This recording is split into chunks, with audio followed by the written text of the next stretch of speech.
Hello and welcome to the Plex podcast, the podcast where we talk about movies that inspire us with people that inspire us, creatives, people that we yearn to chat with about everything about life.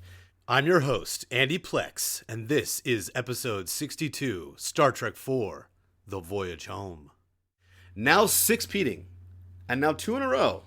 Kryzstofer, that 70s guy. Hey. Welcome back, buddy. Oh, it's great to be here, man. Thank you so much. It's so good to have you. I feel like I've been just jeopardizing you. Not jeopardizing you. I feel like I've been monopolizing you. different game. I've been monopolizing you. I'll do anything for money, as you know.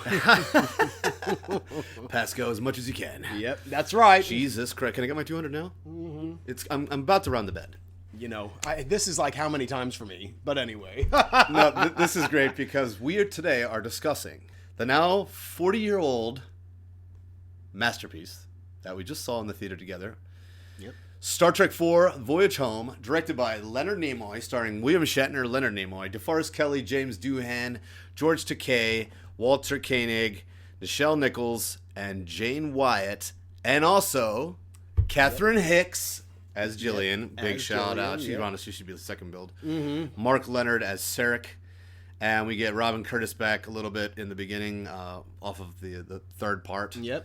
Which I just rewatched. But anyway, you and I together got to see it on Friday last.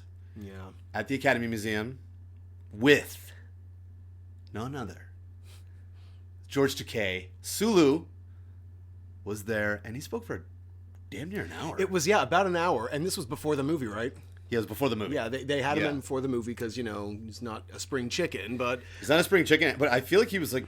I just had surgery on one leg, on the foot, so he was in a boot, and they had him in a wheelchair, but he seemed pretty together. Yeah, he was sharp and had a sense of humor about it. Yeah, he was great, and he was throwing up the Spockers, and... Yeah, he was... It was like the Nixon, but the Spocks. Yes, I know. Getting the crowd all going. It's like, that's how you do it, man. And it was really smart. I want to point out, as is one of the things I love to do on your show, and thank you for giving me the platform for it, is going over, past, present, and future, and with everything that has been going on in the world and what we had briefly touched upon in our last podcast. The Motion Picture podcast, which is really doing well. People are really responding well to it. Oh, I'm so happy. They're eating you up, Chris. Well, you keep this up, you're going to be on even more in a row. Well, hey, you know what? If you can do that, I can monetize this, and we can start to make a little money off of this. Let's do this. Yes, we can start. If you guys want to, feed us and keep us alive. It's tough out here. It's tough everywhere. With all of that said, everything that's been going on today, he, as I'm sure most people would know, and it's just a Google away, he was interned in Japanese prison camps during World War II. Got pretty heavy on that stage, but in a good way. In a very good way. In a real way. Yeah, that was what he talked about, and that was what I was hoping. hoping. Go there right away. Not right away. No. He talked about Trek and how it's transformative. How we got into it, and then what Sulu was meant to him, but then... And being part of this vision, he's like, what Gene Roddenberry created for me, I'm so grateful. Yeah, but then he took it on his own, and he kind of made it more of a... He had made it more of a TED Talk, which I thought was really important. Well said. Because it was... A George Talk? Yeah, a George Talk. A George Talk. A George Trek Talk. A George Takei? That's a stretch. Yeah. No, that's a good one. Takei. I think it's Takei, actually. It's Takei. I said it wrong. He's like, I'm gay. George Takei. I literally heard him say that. He's like, people would say Takei. Oh, yeah, keep it gay like Takei is what we like to say. Yeah, when he came out, yeah. So I saw him talk in 92 in Valley Forge, 93. Mm-hmm. And that was 30 plus years ago. And he was great and hilarious. So it was really cool to see him again. But yeah, this time he really got into it. And I want to hear your account because... we talked about this in the last episode. You were protesting ICE, and thank you so much for your, what you guys have been doing. And absolutely, I really need to get out and need to talk to you about jumping in. But I'll let you know. He literally said you can turn on the news right now, and it's scary. And he said what really stuck to me is what he said. He said Gene Roddenberry said that people are beautiful and people are wonderful. Mm-hmm. Humans are great, and they can do great things, but they can also do terrible things and fear and. In the name of fear and the name of power and the very terrible things. And he said that's what Star Trek would elucidate. And he said the Klingons were the dark side of humanity, and we talk about the Klingons, which are a presence in 2 and more in 3, less than 4, but they're on the bird of prey, so they're kind of in the aftermath of they are the ship blowing up, which they do the old switcheroo and get him to blow up the ship. What really hit you the most about what George said? For me, it was talking about being interned and how right now we're back in it with ICE and we just have to be careful. And it's like history repeating. Yeah. I was taken by how bad things got after he was in the internment camp and he was living on walk Skid us through Row, what he said. And he had mentioned, he and his family, and he had a little sister it was him and his little sister, and they were for 4 years or something. I believe so, yeah, and they were moved around too. I think he said he was 8 and his little sister was even younger. It was like a toddler, yeah. It was like 5, 4. Yeah. That was, and but what took me with it is no, I couldn't, and that's why it was important for him to go over it. And he's like, in "We're such Americans. fine detail. We're Americans." Yeah. He was an American, and when you hear him speak, he does not have an Asian dialect or accent or cadence. He's not at all. No, he's strictly American, Asian American, but nonetheless American. And what spoke to me the most was how he could overcome everything. So he was 5 years of being shuffled around in different internment camps, and then as he was in one that was usually he said the internment camps had about 4,000 to 5,000. He was put into one that had 18,000. Yeah, that was like a giant. It was, but it wasn't much bigger than any of the other ones. But it held literally 3 times just as many. It was right? like it was the density was triple. So they're just like on top of each other. They were just on top of each other. That it was a health hazard and horrible. And years for him to come out of that with the positive attitude and just to be able to accomplish the things that he has accomplished, when most people would have PTSD, would have been fed up, would have been angry, in some way, this experience would have changed the course of their trajectory in life, probably not for the better, and he was able to surmount all of that and be the great human being that he is and work as an advocate to make sure nothing like that happens again. I mean, you could easily say he's one of the perhaps purest of the OGs.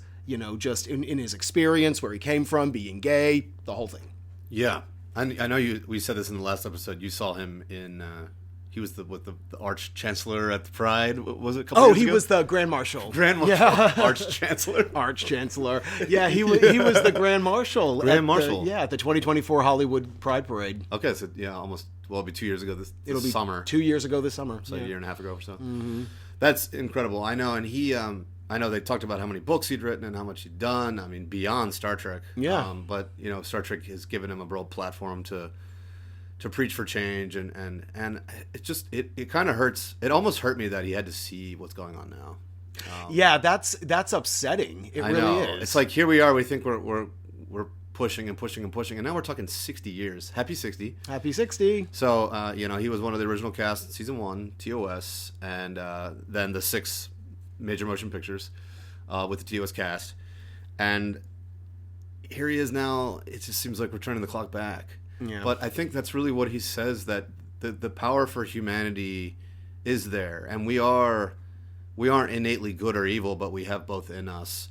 And I think Star Trek explores the different species, and I don't know if it's clear cut. You could just say, oh, the Klingons were evil, because I think that's probably a little too on the nose. I think in TOS they probably represented the Soviet Union versus the Enterprise, free Enterprise versus there was probably a little bit of an allegory there with capitalism and communism at the time. Well, and that's evolved. It has evolved. And you bring up a very good point with the capitalism, because we learn, and this is never broached in TOS or any of the films up until this point, that the 23rd century, where they're from, there's no money. Right. So maybe life isn't so transactional anymore. How wonderful would that be? On the subject of how tough it's getting, especially out here in California. Like it just everything's just getting higher and higher and higher. And now we have these tariffs. Yeah, it's like you feel like you can't even breathe. You have to just to kind of feel like you're above water. It just seems like it's this Herculean task. Yeah. It's the inflation is just going out of control, and it's just like, oh my god. And then you're thinking, Social Security is disappearing by the time we're needing it. Will it be there? Probably not.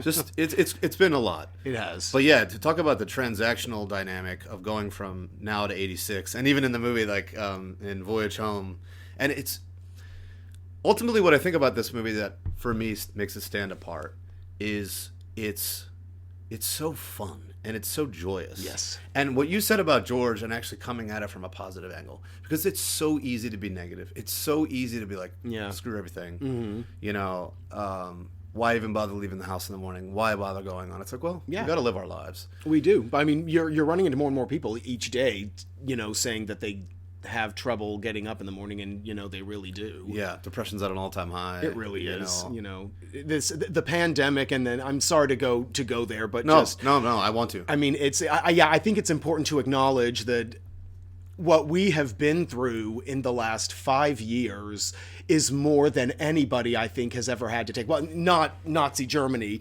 but then again, yeah, it is. I mean, the only thing we're missing is the actual evil executions, but how far are we away from that? I know, it begs the question of, like, the needle is moving, sadly, that direction. It's like the people that are still alive from that era, or that, you know, they might have fought in that era. Mm-hmm. A lot of them are mostly gone now, being that long ago, but it's like, man, the sacrifice they made and the effort that they made. Yeah. And just to see it slip back into this... I think that's what hurts the most, is, especially as a Star Trek fan. And Gene said something where he thought that someone said, oh, the pyramids were aliens. And he's like, no, that was us. We did that. We kicked ass. We made those freaking pyramids. You know, we have the power to be badass and amazing and powerful. And he believed that at his core. And I know you and I talked about this in the last episode. Like, I still believe that about this country. But there is so much darkness now. And then once the fear and the darkness and that starts to take hold, humans get dark. Yeah. And when your survival's in check, when your money's in check, money is wired into your survival. When people feel like they're being threatened that way, you know, you start making decisions. I feel like people started leaning the other direction with voting because they thought their wallet needed to be called into attention, or the Dems didn't have a solid platform, but now we're going like, screw science, let's go backwards. And I'm like, no. Yeah. Anyway, I don't want to make this a bipartisan thing, but Well, definitely not. But I will say that the human condition, you know, we can't take this. And we were very primitive. Hurts, man. It does. And we were very primitive during World War II. Like, there was so much we didn't know about other countries, about other cultures, to be able to better communicate that. It was just the United Nations. Now, with literally the world at your fingertips, with all the research that you can do, we shouldn't be living like this. And yeah, you're right, it does hurt. And especially with the comforts and the luxuries that we have enjoyed, at least to an extent, growing up, our generation, the first wave of millennials in particular, that are us, to have that. We've been through everything. 9/11, the Great Recession of 2008, and everything that has happened since then. Like, it was important for us, and still is, and back to the Voyage Home and Star Trek, it's important to be able to look towards the future, even if it's tomorrow or if it's in the 23rd century, and, you know, go, oh, there is something good that we can look forward to. And that's, you know, one of the reasons why this movie is so beautiful as well, is because it just, at a time right now when it hurts to wake up in the morning. It hurts to wake up in the morning. Who wanted this? I know. So, Voyage Home. Why is it so great? Let's get into it. So, I watched this cool little documentary. A bunch of things I already knew, some things I didn't. Like the true story behind it. It was only about 25 minutes long. But it led with Leonard Nimoy wanted to make a fun yet poignant movie. Mm-hmm. He wanted to come at it from a fun angle. So he said, I don't want to have a villain. So we've shed the villain. Now, you know, Wrath of Khan's arguably the best one. Yes. You know, I personally probably go 6, which is a little villain heavy, but it's more the situation. But here, and then in 3 we had Kryzstofer Lloyd. Kryzstofer Lloyd, he's so great. Yeah, you know, he's questing after Genesis and his greed and you know, wanting to find Genesis and use it as a weapon to tip the scales. Use it as a weapon of destruction and power. So he really causes the situation. Here, it's an ecological situation, and I love the setup. And just to put things into perspective, it's this probe shows up, this giant probe, which is cylindrical, and then it has this kind of like ray of light coming out of the top of it with this little kind of like with volleyball, sphere, like volleyball, blue volleyball looking sphere, yeah. But it's kind of creepy, but also kind of beautiful. Yeah, and it has this very interesting like, you know, which later we realize is humpback whales. Yeah. When listened to underwater. Yes. When they added the filter, which I love that they figured it out. Yeah. But they wanted to go back in time, so they wanted to do a time travel movie. And they wanted to go back, and they were talking about going back to like different eras of time. They're talking about going way back to like the Crusades. Yeah. And then they were like, no, that's too dark. I mean, they had the plague and blah, blah. Mm-hmm. So they landed on, let's go back to now. So they went back to 86, which was the year they made the movie. And they said they wanted it to be fun and kind of have this fish out of waterness. And these guys that are just trying to like figure out the mission. And Kirk's on trial back where he's at. Right, because in the previous film, they did the switcheroo. He stole the Enterprise. The Enterprise. They stole the Enterprise, and then they switched it and made blew it up. Yeah, Klingons went on and mindfucked them and blew it up, and so there's like stealing and theft and blowing up the and his son died. That's true. Oh yeah, that too. Yeah. That too. Poor Kirk's like been through it. He has, hasn't he? He's been through the ringer, this guy. Yeah. But he, again, puts humanity on his shoulders and says, well, this probe is knocking everything out. It's ionizing the oceans. It's knocking out all power. Mm. It just seems like it's doing it just across the board. What does it want? If we only could talk to it. Yeah. And then the intrepid crew of the Enterprise, now on the renamed HMS Bounty, That's right. this bird of prey, which is a small Klingon vessel that is more like an attack ship that can cloak. Yeah. They're only usually like a 12-man crew or so. So we just get it's great. We just get the main people. Yeah. We got Kirk, Spock, McCoy, Scotty, Sulu, Chekhov, Uhura, and then we pick up. We get Sarek, but he stays in the present. Yes. He doesn't go back. We get Savick. She kind of passes the baton from the beginning. Says, Your son's fought bravely, and you should be proud of him in his passing. Taking the edge off. It's good to see her again. It was. It's stitching 3 and 4 together. Exactly. Because she was a very, though she wasn't played by Robin Curtis in the second one, the character is nonetheless a very interesting character. And I like that we get to have her, Robin Curtis, coming back for 4 off of 3, which is stitches 3 and 4 together really well. Because this is kind of like you said, we've called it the Genesis trilogy. I like you calling it that. But so what can we do? They find out, classic TOS, conferring the minds. Yeah. What do we do here? Okay, this sounds like, what is this thing? Oh my God, it's a whale. Yeah. But unfortunately, we can't give it a whale to talk to. Exactly. And tell us why that's so important. Yeah. Because the humpback whale was hunted to extinction in the meanwhile. In the early 21st century. In the early 21st century. Now? Basically like 2025. Yeah. 2026. Exactly. In what is now, of course, a totally believable, given everything we just went over. Absolutely. You could believe it. Yeah. Absolutely. And I want to talk about how this movie actually saved the whales, which is amazing. Which is this documentary went into. And I think I did hear that, but it actually put into how this movie affected change that way. Well, so what we're saying is that they travel back to San Francisco because that's what they know, because that's where Starfleet is based. Yes. And they go to 86 because that's when whales still did exist, and so they aim to do is get the whales and bring them back into the future with them. But so how are they going to? Yeah, so talk to the probe, save the world, and hopefully give the aliens who sent the probe what they want. But how the hell are they supposed to do that in 86? Thanks to the slingshot effect with the bird of prey, used in a TOS episode. I should know the name of it by now, but tomorrow is yesterday or something, or all of our tomorrows, yesterday's. Yeah. Today's. Exactly. The whole thing about time. I should have looked that up. The space-time. I still can. But anyway, it's fine. They do it in one of the original series episodes, but they do it again here. And then we get a cool CG effect with the heads morphing, and there's very psychedelic, and it's really cool. But anyway, of course they pull it off thanks to Spock's calculations, although he has to make some guesses. And Spock's very super fresh again because he was just reborn, and then he got his Katra back from Bones, who was in it at the end of 3. Yep. So Spock feels very freshly, newly Vulcan again, and he's calling Kirk Admiral, and it's like, you used to call me Jim. It's like he kind of came along, becoming more of his human side as the show went on and as the movies went on. But then he died. Yep. So anyway, he's super Vulcan-y and super funny in this one, and it was cool to see him in that robe and apparently switching back and forth between directing and acting and stayed in the robe. Yeah, the whole time, and his ears apparently. Oh yeah, and his ears. Yeah, yeah. Switching back and forth. I mean, what?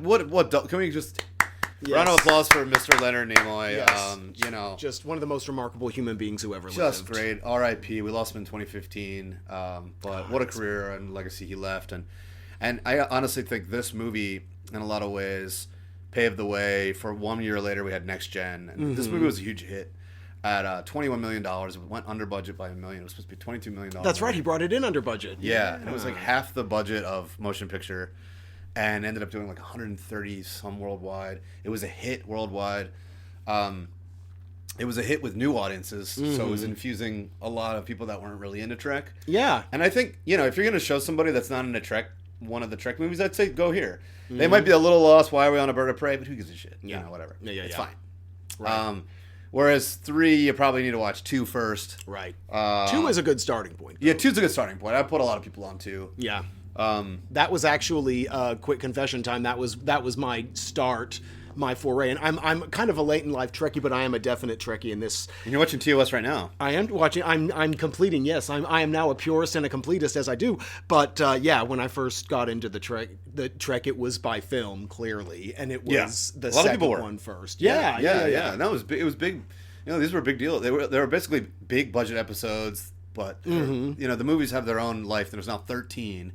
I'd say Star Trek's a show, but has 13 feature films. Exactly. You know, this crazy number. 13 main episodes. Yeah. like one season on Apple today. Anyway. Yeah, exactly.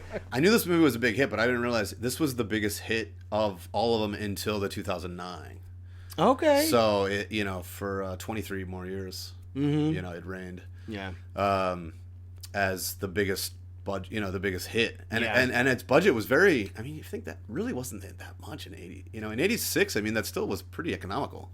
It yeah. No, it really was. Like around 22 million. They were saying. Yeah, and which of course back at that time was probably more like 50 million. But even so, like if nobody, even now, everything today, if they really want to make a picture, is going to be at least 100 million or 150 million. So and I worked on Into Darkness, and I think that was like 200 million. Fuck, man. Yeah, so it's like if you don't have $100 million opening weekend, you're like, ugh, or like 70 or 80. Yeah, no one cares about it anymore. Yeah, they're like, oh, it's already in 2 days. You know, years of people's time and effort, and like even a lot of other movies that like Avatar opened okay, but then it just didn't go away, and it just kept doing that weekend over. It was like 60, 60, 60, 60, 60, and then the worldwide appeal as well. Yeah, but here which we had, and I think let's just finish off the plot, and then we can jump into our thoughts.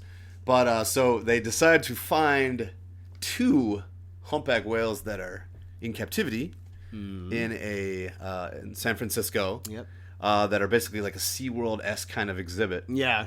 The only 2 that are alive in captivity. George and Gracie. Oh! Named after the comedians. Yeah. But Catherine Hicks as Gillian, giving us that kind of like she's the 86er. Yeah. She's the oceanographer. She's the fish in water. That's right. The whale in water. The whales aren't fish. I guess whales are whales are mammals. I was trying to make that jump. You were. No, I respect that attempt. It was a good. Thank you. Good try. But anyway, I mean, the chemistry with her and them and with William Shatner and Catherine Hicks was great. So anyway, trying to get these whales, and then they do pull it off.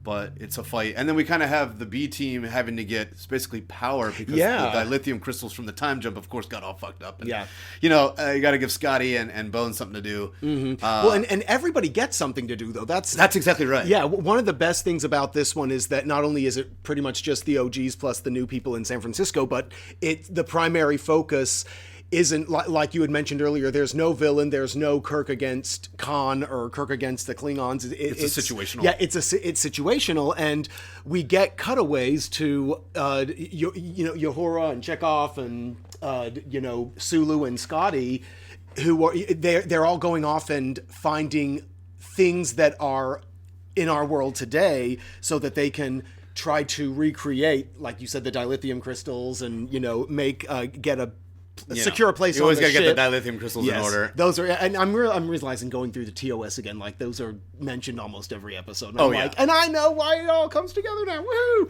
I feel so smart. I love that you're doing TOS. Yeah. No, it's still. I'm due for a retread through it. Right on. It's so good, man. It is, but yeah, no. So we get a lot more action though with the with the 4 others that aren't the original main 3, right? And we get to really. It's just so great to get a sense. Yeah.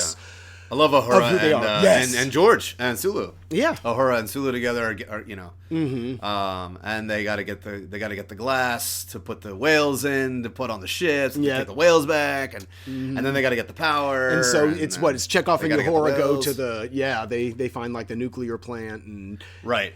Chekhov has that cool little device that can suck the power out, and so they go to a naval. Basically like a which is nuclear sub. Yeah, well, and those carrier, right? And those piers are in San Francisco. Yeah, like, that was what I love most about it, is that it's like, wait a minute, that's like they're real. Okay. Yeah, and then when they get him under captivity, they're like, "Who are you?" Like, "I'm with Starfleet," and he's like, "Tell us the truth," and he like literally tells them the truth. Yeah, no, I'm Wessels. What is the nearest nuclear vessels? Apparently, that cop was a real San Francisco cop. Oh, really? And he was like, "What?" Like the stern black cop, and he was like, "What?" Yeah. Apparently, that guy like really didn't know what was going on. Wow. Yeah, I read that. And the one extra that says, "Oh, you got to get to Alameda," she apparently ad-libbed that and wasn't supposed to. But then Leonard Nimoy was like, "That was great," and he kept it in. That's cool. Yeah, I learned that from that little doc we watched. But yeah, everyone's got their post. Captain Kirk's still kind of delegating tasks. They're kind of reporting back to him. They're cloaked and hanging out in San Francisco Park. What was it? Golden Gate Park. Yeah. Yeah. So, which I guess they faked some parts of LA to be. It was like double for it. It wasn't Griffith, but George said it was some. George was telling us. Yeah. He was our friend George, which we hang out with on the rig, George, no big deal, just spending an hour, here and there, kicking it with Takei, baby. No biggie, having Sunday lemonade. But yeah, so that's all coming together. Of course, they pull it off after, and then they were able to, thanks to more having educated guesses from Spock, and everyone's like, "Oh, that's great, you're guessing. Yeah, that's great." It's good. He's you're like, coming back. Why are they excited that I'm guessing? It's like, well, and then Bones is like, "Well, they're just excited that you're like giving it a shot and you're embracing your human. You don't have all the answers." Yeah, and logic can only get you so far, which we talked about in the motion picture episode. Precisely. So for you, Chris, what really sets this one apart from the other ones? What makes the Voyage Home of Snowflake? Even within other Star Trek films. I mean, sure, there's similar themes and whatnot, but what really for you makes it just completely on its own? Kind of alluding to what you had referred to earlier, that because it takes place in 1986, it's a lot more accessible, and the fish out of water scenario allows for it to also be more of and don't misunderstand me when I say this, a family experience. Yeah. It's something that you can watch with your families. It's not a kid's movie, but it is one with an uplifting message. And that's particularly after the trauma that we had with both Khan and Search for Spock. Like, it was a great riposte. It was wonderful. Yes. Man, that room was packed, and it was just howling and wailing and clapping, and it was just perfect, man. And may I say, I'd never been to a Star Trek screening as a Trekkie with Trekkies. That was my first one. Oh, well, cool. As an official Trekkie, and I was so happy. I felt like you've been there the whole time. Yes, I was in an element. It was like feeling like you're in your... we were losing. Yeah, we sat next to each other. Then we had Adam Furberg, who's been on the show many times, big Star Trek fan. We had a Star Trek...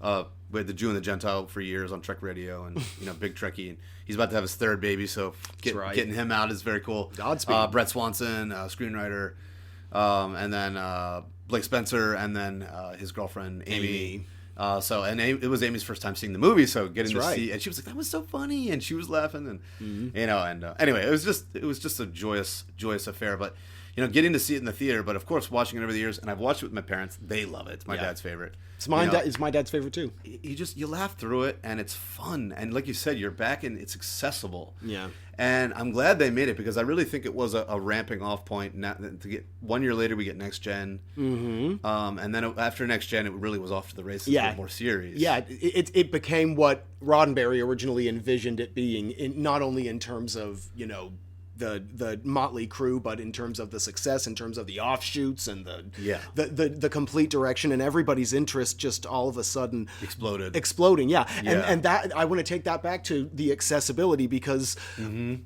and why 1986 San Francisco makes so much sense, because you can only do so much in space before, I have one sister in particular that is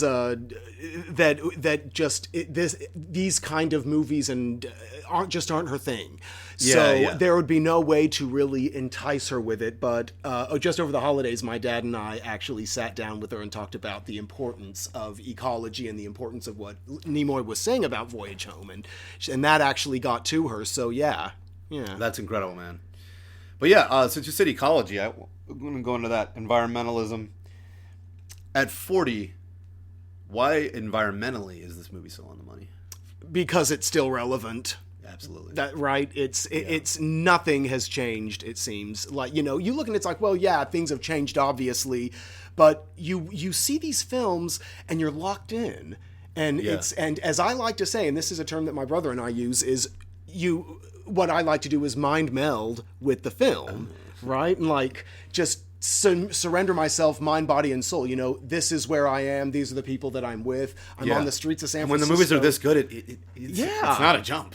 It isn't. Yeah, you're just so sucked in. It is. It invites you in, and then you feel like you know these guys. And I think there's, like you said, I love what you said, accessibility, because I feel like even if you hadn't seen the show, which I don't have this relativity, but even if you hadn't seen the show or hadn't seen any other movies, I think you could jump in here and understand them. Yes. And then Spock, you're just being a Vulcan, and Bones quips, and you're like, you wouldn't have to get off my lawn energy. you wouldn't have to have seen any of the show, and then Catherine Hicks being like, he called you Admiral, and what are you guys really after here? Like, what's going on here? And how did you know that the female whale was pregnant? How did you know Gracie was pregnant? And she really, to me, offers that environmental angle, and I guess she was actually culling out a real female marine biologist from the time. Yeah. And they really wanted to kind of show this strong kind of female energy and this kind of motherly energy that she has for the whales. And I think she picks up, at first she's like, what the hell are you guys doing? And the guy's in my tank, and oh my God, that scene where Spock's in there. Goes in and mind melds with the whale. And not to hell, you're whales. Oh my God, yes. Colorful metaphors. Colorful metaphors. Oh my God, that moment. Why is everyone swearing? It's like, no one even takes you seriously unless you swear every other word. The hell they are. Explaining it to them like incorrectly. Did a little too much LDS in the 60s. LDS. Oh, is that right? Right. The moments like that just pop out. Right. And it also shows us, like I said earlier about the money, how much times had changed from now to the 23rd century. We don't use money. We don't usually... Had to sell his glasses that he got in part 2. Yeah, that Bones gave him for his birthday. Yeah, he sells that so that they'll have $100 for that. Is that a lot? Is that a lot? And he's like, yeah. Well, in '86, $100 was more like $200. So yeah, maybe more like $3 almost. I would say, yeah. You know what? You're right. It was $20,000 actually. Yeah, I know, right? The inflation. Yeah. So they all got, for '86, they all got it, and Kurt gets the money and passes it out to the crew, and I was thinking to myself, they all probably got enough for whatever they needed. They got enough. But the environmental angle, and again, to make it not a villain, but a situation. This, and I like that the probe, and very much like the probe in one, V'ger. Yeah. Like, I don't think V'ger is malevolently like, we're gonna fuck you up. Yeah. That's what we're gonna. It's coming because it wants to understand, but its essence is putting things in danger. Yeah. And I think Trek has done that, and it's great. So here we get this MacGuffin more or less, but it's brilliant. This probe from a.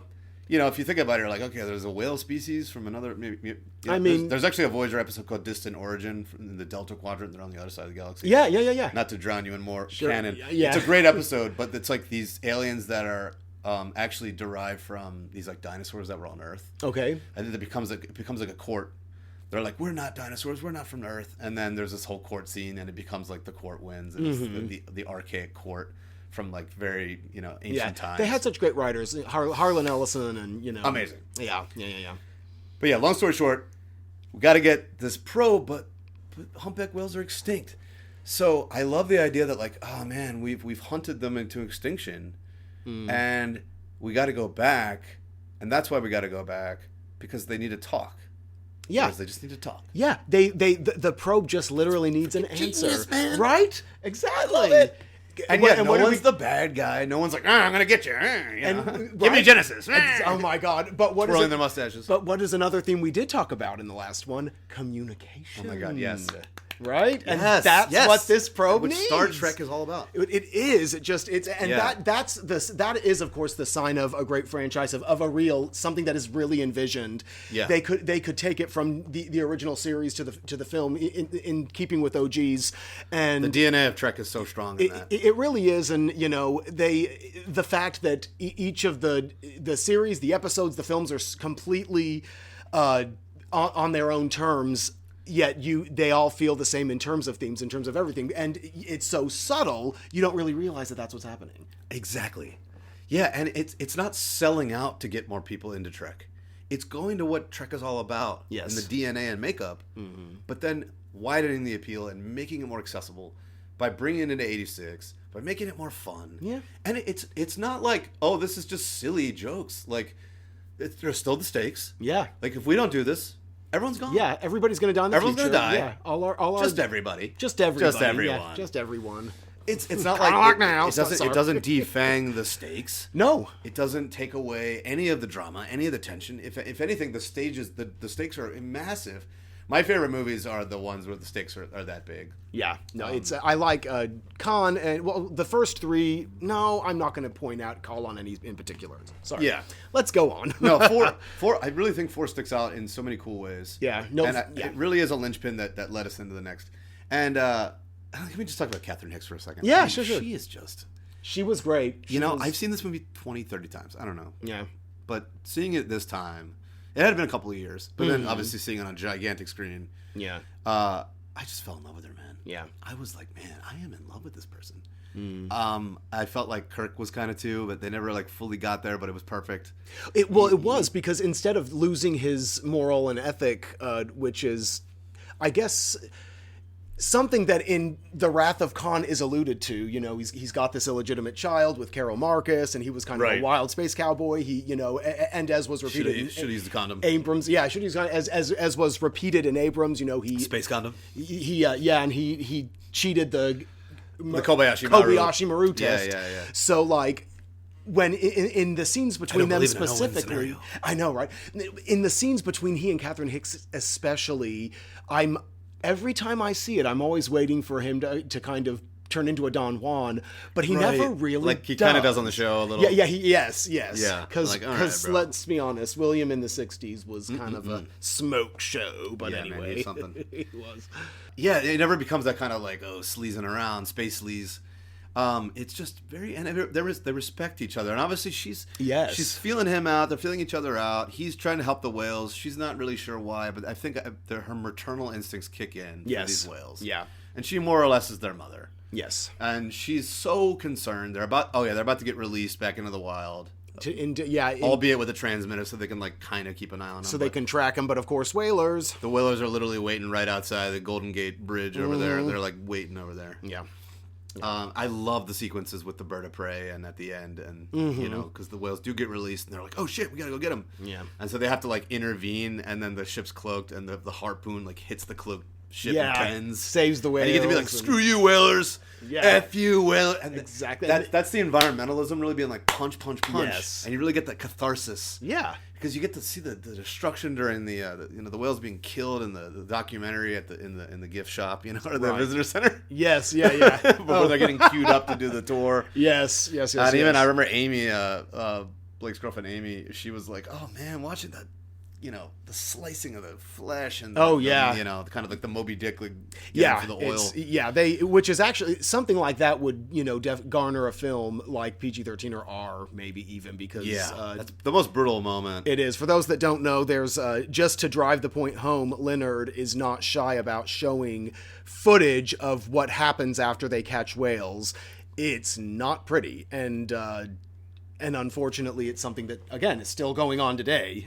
Amy was not expecting that. I don't think a lot of people are. But that actually makes it even more impressive. It hits it. Yeah, it hits the note. Right on the head. What I gleaned from this doc, which is something I've heard for a while, that this movie actually impacted so much awareness and a shifting and a change about whales. Mm-hmm. That the focus was so put onto whales from this film that...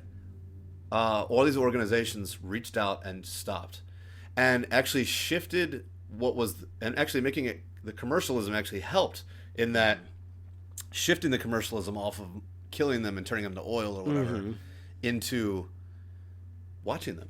Yeah. Whale watching. Yeah. And whale watching became this like multi-billion-dollar industry. Yeah, they started doing just like tours. Them. Yeah, Yes. just tours. Right, you go on a boat and you go out and yeah. you look and you watch them, breach. You watch them breach. And it's usually, the whales are released in Alaska, as they say in the film, and I think that's where most of the touring happens as well, is in Alaska. Yeah, absolutely. I'd love to do it. Let's go. All right, we're doing it. And then basically, it was removed from the endangered. The humpback whale was removed from the endangered species list. Yes. Just a few years later, after this movie came out. Yeah. Like it literally had that much of an impact. Yeah. And that to me is so beautiful. It is. And they were talking about doing just like a small fish, and they're like, I think something too little. Like, all right, we got this goldfish. That'd be like too small. Yeah. So like, what's bigger? And they're like, whales. But Nimoy literally said that what fascinated him about humpback whales was the singing. Yeah. And how it's mysterious, and we still don't really quite understand that there's actually a larger intelligence at play. Oh yeah, whole conversations. Yeah, whole conversations, and they're brilliant, and they live for a long time, and we just murder them, because we wanted their oil or whatever, blubber. But I loved it's like, oh, we just assume that they want to talk to us. I love that line. Yes, that is such a great line. That's such a fucking good line. Yeah. And you're like, there's all these thousands and thousands and thousands of species of other animals, and a lot of them we've destroyed. Yeah. Because we've ruined their environments. Mm-hmm. And I love it. We've mined them to death, and now we need them to save our ass, and we can't because it's too late because we killed them all. It's the perfect philosophical Trekkian situation, It really is. And it's... Yeah. It's powerful. It's powerful. Oh, right. So, anyway, I just thought it was so cool that they actually, saved the whales. Yeah. Literally. Mm-hmm. They literally saved the whales. The power of the movie and the awareness and the consciousness shift was so good. And that's why I feel like I've been leaning into Trek. I know you've been leaning into Trek. I think you called it soul food when we did motion pictures the other day, just a couple weeks ago. And, seeing George talk, it's just... Especially now, it's just like I feel like I'm cocooning myself in it.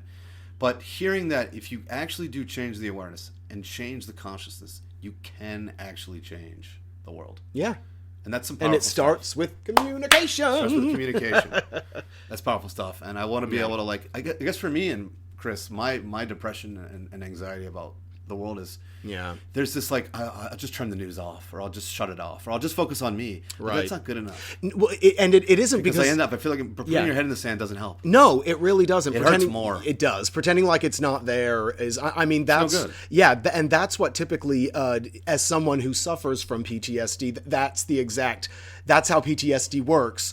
You go through the trauma, you get over it, and then there's this period that could last a couple of days or a couple of years or a couple of decades, where you just get into a place where it's over, I don't need to, now I can move myself on. But eventually, like with pulling your head out of the sand, you're going to realize that there are repercussions, that the problem may still be there in another way. It's, and that for me personally, I can only speak from my own personal experiences, but it took a couple of years before I started to really suffer what was eventually diagnosed as PTSD. And that makes what's happening right now very, very, it's killing me a lot more. And I discussed this with my same said sister, and her name's Jennifer, and she's just wonderful. And she lives in New York. Hey sis. Shout out. Hey sis. She's one of the most badass feminist females ever. And hell yeah, dude. I have to give her that shout out. But sounds like your sis, all right. She is my sis. Oh yeah. Oh yeah. No, I could go on, but anyway. She and I actually had a conversation about that, and she got her point through to me, but I also pretty much explained to her what I just did to you. And this time it's the whole world going through it, because the pandemic, that was trauma. That was shock. That was a literal, at least for the first few months, that was a life or death situation. We were all scared to death. I know. I think we're still only just now starting to kind of unpack that trauma. Yeah. Speaking of. Yeah, exactly. It's been about 5 years since we started to come out of it. and many people, my head was not in the sand, your head was not in the sand, but many people during the pandemic's head was in the sand. And that is what's happening. So I'm glad that you brought that up, because your journey is your journey, but everybody is going through their own journey in that same respect. Yeah, and speaking of journeys, let's talk about the characters and the journeys they're going on, because this is called The Voyage Home. Yeah. And I think what we're talking about is finding ourselves. Absolutely. What are we trying to find? Kirk, as you said, let's go start with Kirk. Mm-hmm. Kirk just lost his son.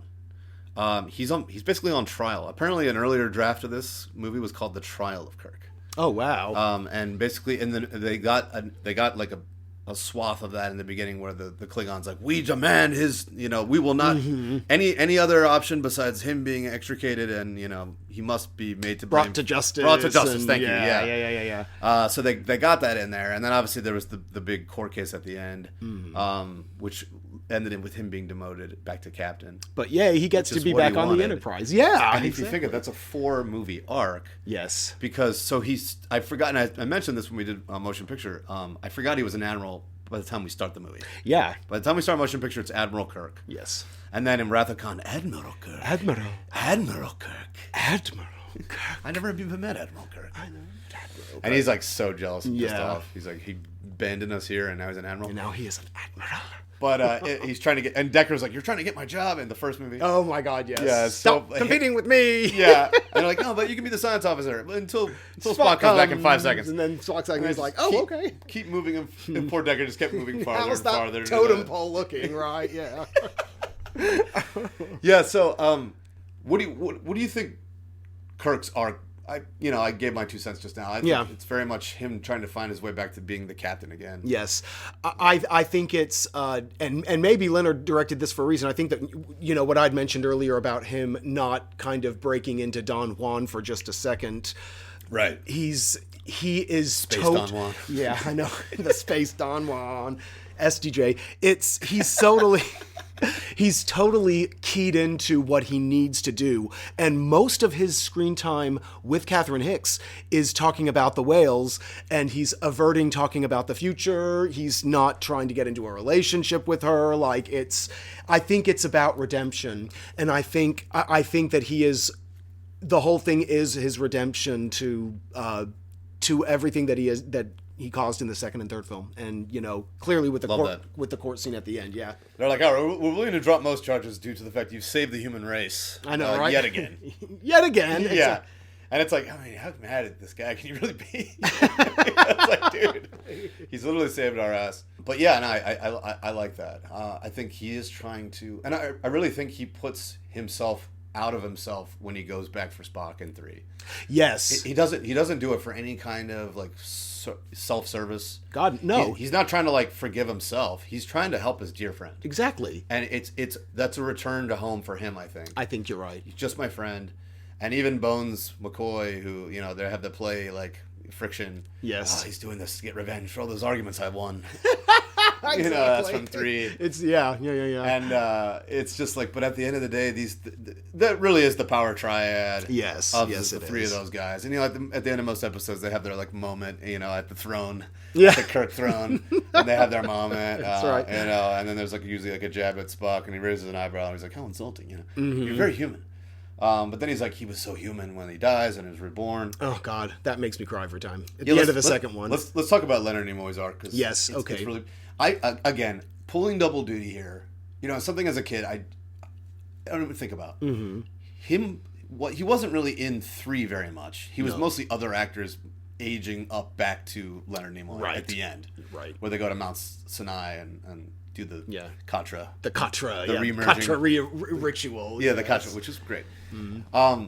But here he's in the whole damn thing. Yeah. And like you said, literally stepping in and out, behind the camera, in front of the camera, wearing the robe, in the streets. Here we are. We're in 1986. It's just incredible double duty directing and acting here. Yeah. And he's so damn funny. And just do you like Italian food? No. Yes. No. No. Yes. No. No. Yes. No. Yes. He does. Yeah. He does. Yes.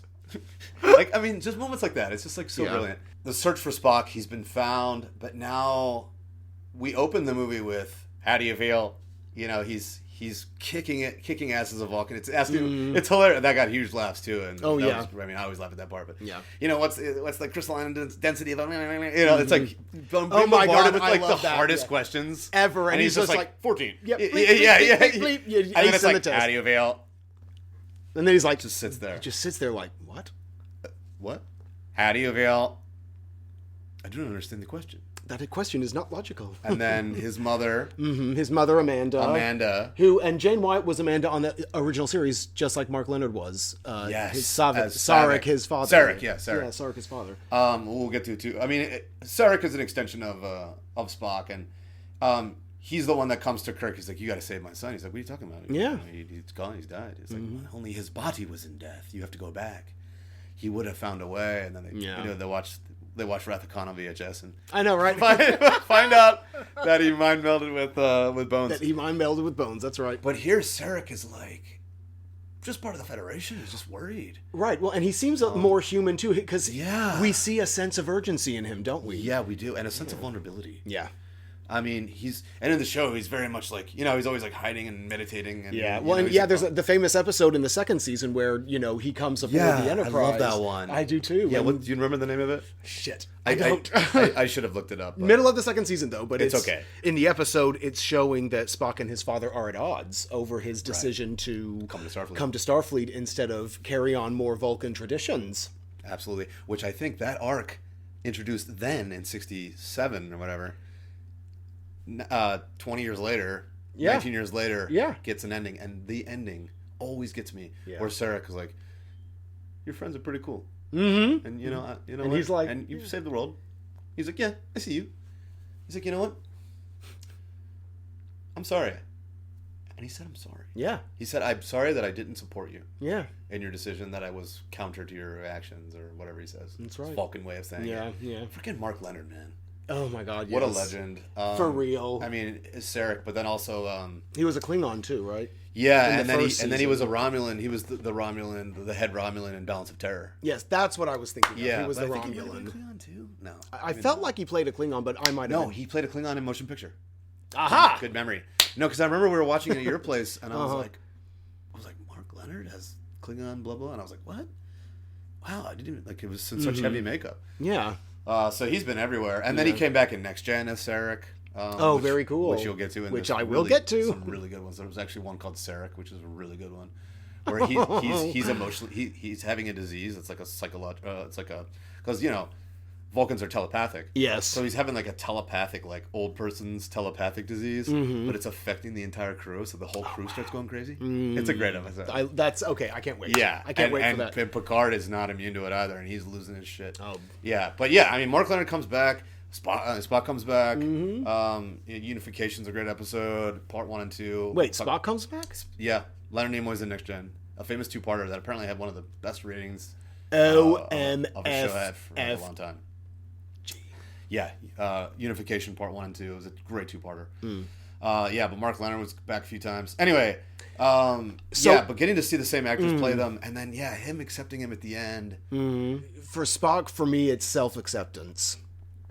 It's self-acceptance that he needs his father's acknowledgement for. But here he has this kind of like wonder of being a newborn again. Yeah, which is really fun to play with, and I think adds to the fish out of water stuff really well. It does. And as he says in the second film, I am Vulcan, I have no ego to bruise. Oh, yeah, right. So that compounded with this one, he's just going out and, doing things that seem very idiotic and, imbecilic. Brazen. Yeah.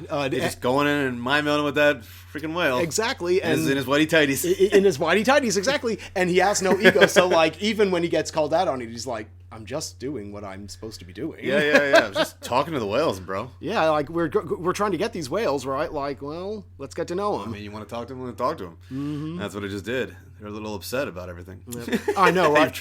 You've treated them like this. Yeah. They're very upset with you. Oh my God, I wish. So good. I wish we had a way that we could communicate with animals, because I would much rather communicate with animals. I know. It's throughout the film, Spock is constantly making mistakes and being corrected by Kirk, and I mean, it just, thinking about it even more, talking to you, it really does, his arc to me really does seem to be kind of about self-acceptance, and I agree. I think that's hit the nail on the head, and accepting himself as this new reborn entity.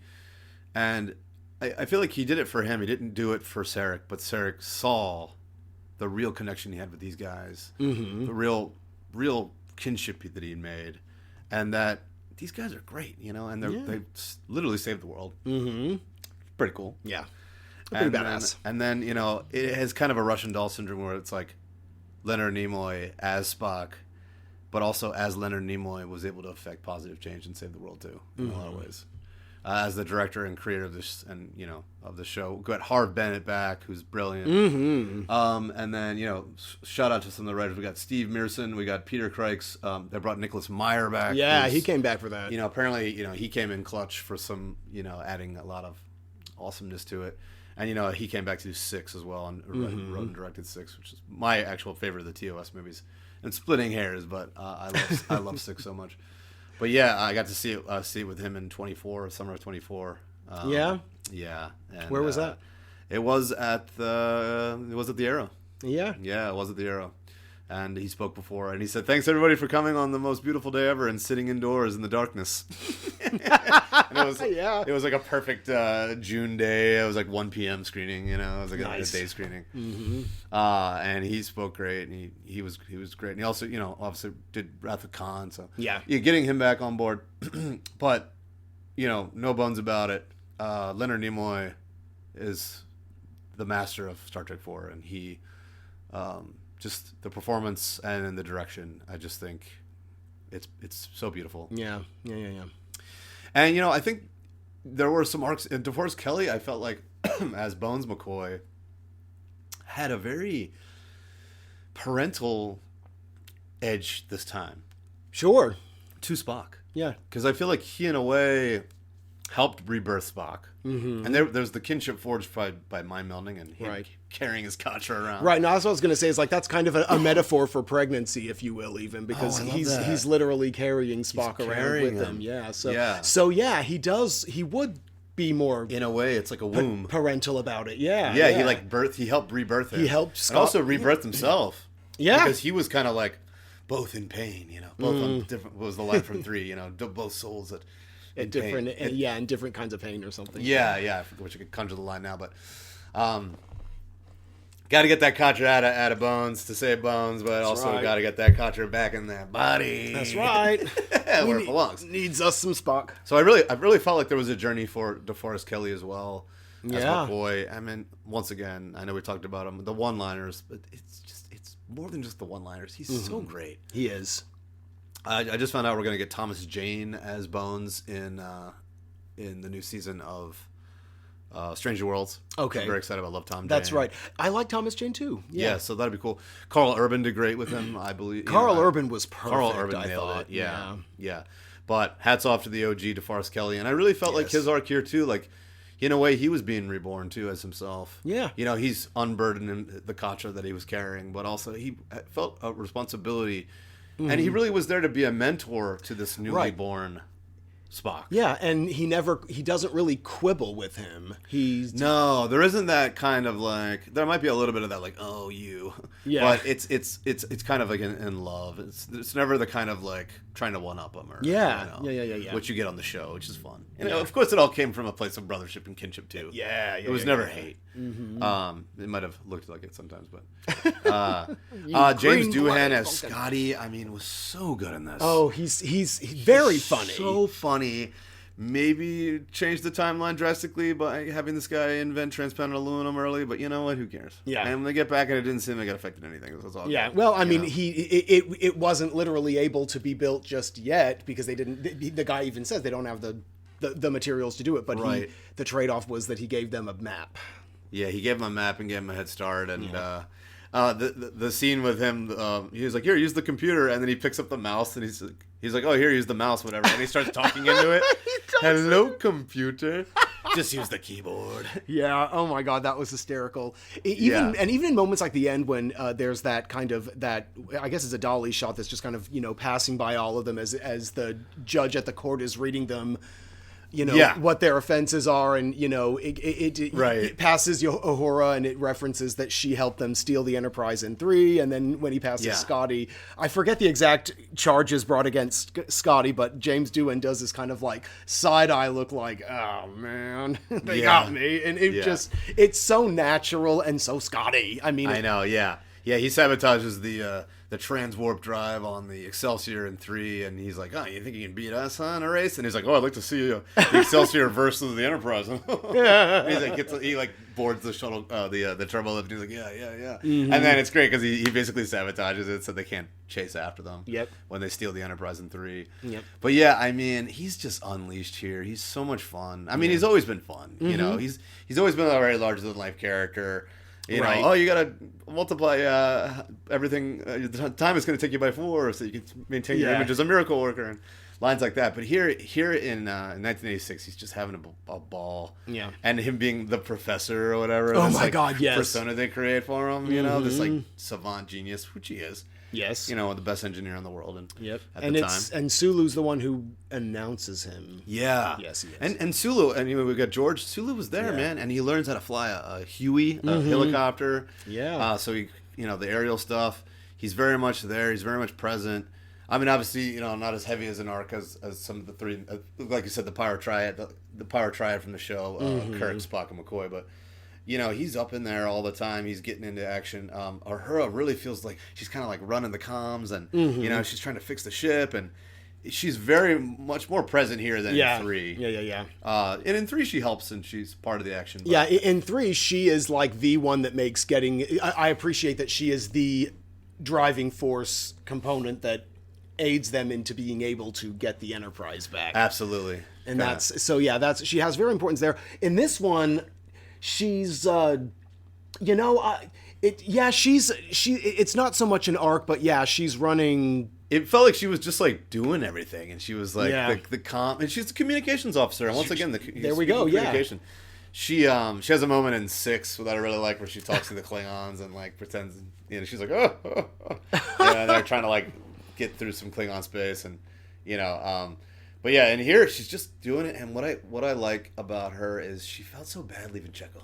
Yeah. And she really did. Yeah. But Chekhov said, "Go. You've gotten the power. Now go back to the ship, and I'll transport what I." And of course he gets pinched, and then the whole interrogation with him, and he falls and he gets hurt. But then they get to go to the hospital and bust him out. Yeah. And the hospital. Oh my God! It's just so much fun. It is, and the scene with Bones, like I'm waiting for something. Dialysis? What is this? The Dark Ages? The Dark Ages? Here, take one of these. You'll be fine. Yeah. Like this. And then later she's walking around. She's walking around like, I'm cured. Exactly. Yeah, and then later they're about to drill holes in Chekhov. Yeah, because he's got like some cranial compound or something. Relieve the pressure. It's like. Drill holes in his head. Do you think it's gonna help? Yeah, right. Exactly. And then Bones just works his Dark Ages. It's cathartic for him to kind of like call out the medical system at the time. Mm-hmm. And I'm so glad we came to that because you're like, man, it's so defunct. And then even the music is kind of like the kind of Keystone Cops with the cops chasing them. Who does the music in this? It was Leonard Rosenman. Yes, Leonard Rosenman. So. James Horner did 2 and 3, and apparently they wanted him to do 4, but he was just so busy. I mean, guy's a monster. But man, what a great score here! And Adam Ferberg and I actually say that it feels like almost like a Christmas.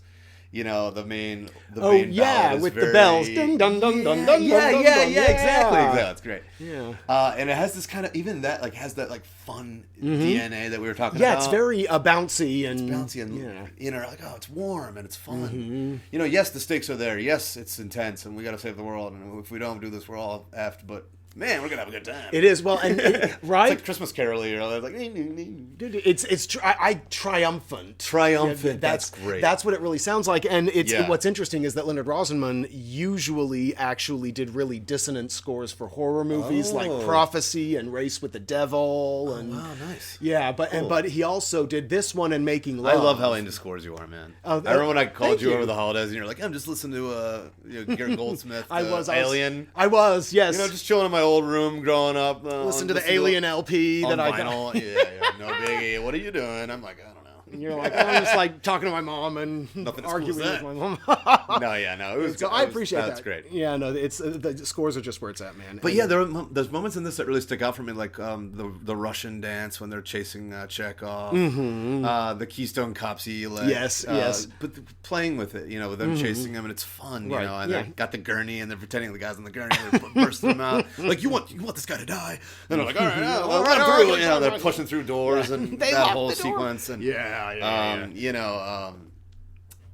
Catherine Hicks, Jillian's really helping him out. She's like, all right, well, we gotta break this guy out before we get help my whales, so we gotta do this. Right. So she's like on board. She's on board, yeah. She jumps in the fray. Let's talk about I think that might wrap it up on the journeys is her journey. Yeah.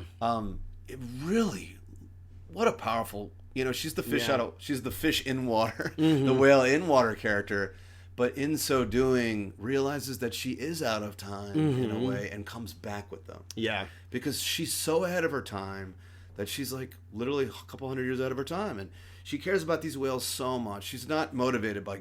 It's nothing to do with money. No, yeah. Ever. So she's kind of in the future economics of like not caring about money. Yes. She's caring about humanity. She's Exactly. caring about whales. She She belongs. doesn't care about anything else but these whales. Yes, exactly. She Doesn't care about her job. Right? Right. Yeah, no, exactly. And like that ties into I'm going to get a little spiritual here, but please. like, all of us, especially in space, we are built up of this DNA that is this recipe. Some of us are barbecue ribs, some of us are sweet as a dessert, but we all have our own seasoning and our own flavor. And, she's a rare person that really knows it. This is what she is meant to do.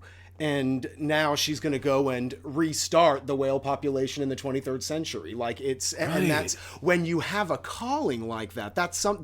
They gave her a science vessel at the end. Yes, She's exactly. got like the uniform she gets her own on. vessel. She has a uniform. She's in the 23rd she's century. like clicking in. It's like She is, and she's much happier in this scene than she is throughout the entire film previous. she's like, I did it. Yeah.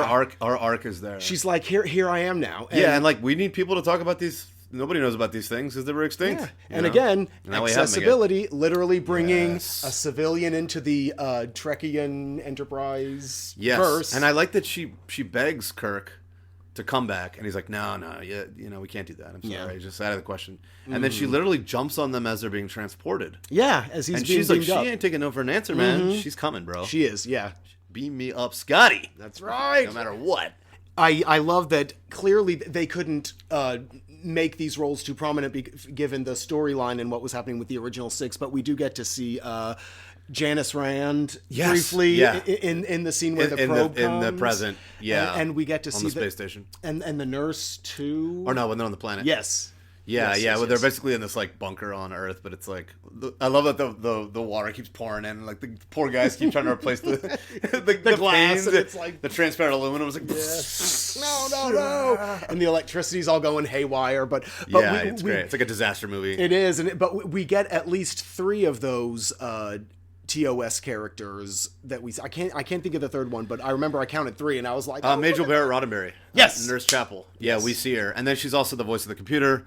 And then she's Luexa and Troy in Next Gen. So yeah, and obviously the matriarch of Star Trek, being married to Gene Roddenberry. Yes. And she was the original number 1. Yeah. And we get back to that character in Strange New Worlds, played by Rebecca Romaine Stamos. She does a great job. Oh, cool. Yeah, and she does a really good job, and they really pay tribute. And Nurse Chapel also, but number 1 really in the original pilot, The Cage. Yeah. Which I love. Yeah, I love the Cage the too. Cage, man. Yeah. It's so awesome. I treat it as part of the. It's perfect. Oh yeah, no, it totally is. It totally is. It's part of there. And I love that they were able to. Didn't they do something with it eventually in the first season? They did the Menagerie. Yes, that was it. And they created a great 2-parter. Yes. Where Spock's loyalty is tested to Kirk because he had prior loyalty to Pike, and so he's trying to basically get Pike's. Pike is a horrible accident, which is looming in Strange New Worlds, and he's seen it in visions.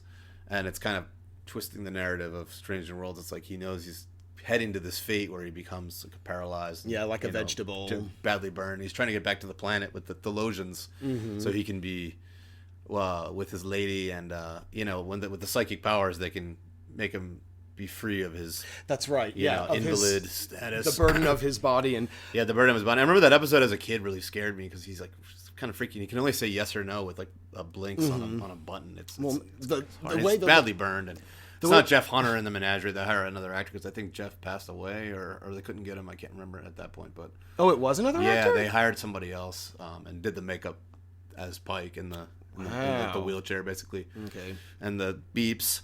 But yeah, see, I still have some blind spots. No, that's good. I'm proud of your journey. Thank you. You're getting there. But I mean, Major Barry Roddenberry is a badass, and you can't separate Trek and her at all. So yeah, as you were saying, it's great to see her, albeit briefly, but put them in there, give them a minute, give them their second. And yeah, some great performances. We got Brock Peters as Admiral Cartwright. Oh yeah. Again, we said Robin Curtis as Savick, Robert Edelson as the president. He's great, and Michael Berryman, whom I always see him in that. Yeah, Michael Berryman, who was a major. He hit it big with Hills Have Eyes, Deadly Blessing, Hills Have Eyes Part 2. Right, major Wes Craven actor, and has since become a horror movie icon. But because of his, and Google him for this. I can't spend time going into it, but he was born with like 49 different birth defects. So his body and just the way he looks like an alien, and so they augment all of his distinguished features into even more alien-like, and we see him in the cast, and he looks like a legitimate alien. Like, it's honestly, he should have been like a regular on one of the shows as an alien. So cool. Because I think he's the closest that any makeup could get to representing what a real humanoid type person could look like. I didn't know about that. That's crazy. That's cool. Yeah. Thank you for sharing that. And then we got Alex Henteloff as Nichols, basically like we're saying with Scotty, and giving him the transparent. Yes. He's great. He was hysterical. Yeah, I mean, there's so many good performances in both timelines, but this movie just rips, man. And it totally does. Oh yeah, Grace Lee Whitney as Commander Rand. As Janice Rand. Yep. Yeah, there we go. And Walter Koenig. We already said this. Check out Walter Koenig. Yeah. He's so good.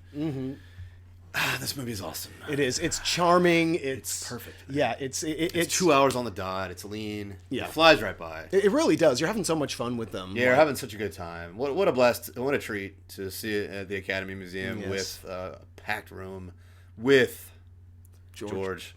And and getting the stories he was talking about. It just got so real. And this is what we're touching on. We're doing a huge Trek series here. So thanks for joining us, guys, because it's the 60th.